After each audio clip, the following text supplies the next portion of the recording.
روزہ احکام و مسائل۔ اللہ تعالیٰ نے اپنے بندوں پر رمضان المبارک کی روزی اس لیے فرض کی ہے کہ انہیں تقویٰ کی نعمت و دولت حاصل ہو۔ تقویٰ یہ ہے کہ انسان اس دنیا میں اپنے رب کا بندہ اور اس کا فرما بردار بن کر رہے۔ روزے کی حقیقت سامنے رکھنے سے یہ بات ہماری محدود عقل میں بھی سمجھ لیتی ہے کہ تقویٰ کے سوال کے لیے یہ عبادت مؤثر ترین تدبیر ہے۔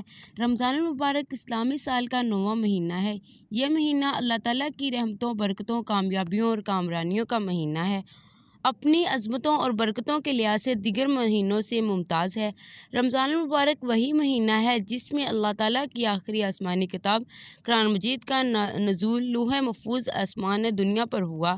ماہ رمضان میں اللہ تعالیٰ جنت کے دروازے کھول دیتا ہے اور جہنم کے دروازے بند کر دیتا ہے اور شیطان کو جکڑ دیتا ہے تاکہ وہ اللہ کے بندوں کو اس طرح گمراہ نہ کر سکے جس طرح عام دنوں میں کرتا ہے۔ اور یہ ایک ایسا مہینہ ہے جس میں اللہ تعالیٰ خصوصی طور پر اپنے بندوں کی مغفرت کرتا ہے اور یہ سب سے زیادہ اپنے بندوں کو جہنم سے آزادی کا انعام عطا کرتا ہے۔ رمضان المبارک کے روزے رکھنا اسلام کے بنیادی ارکان میں سے ایک ہے۔ نبی کریم صلی اللہ علیہ وسلم ماہ رمضان اور اس کے کی جانے والی عبادت، روزہ، قیام، تلاوت قرآن، صدقہ، خیرات، اعتکاف، عبادت، لیلۃ القدر وغیرہ کی بڑی فضیلت بیان کی ہے۔ روزے کے دوسرے فرائض سے یک گونا فضیلت کا اندازہ اللہ تعالیٰ کے اس فرمان سے ہوتا ہے کہ روزہ خالص میرے لیے ہے اور میں خود اس کا بدلہ دوں گا۔ روزے کے احکام و مسائل سے آگاہی ہر روزے دار کے لیے ضروری ہے۔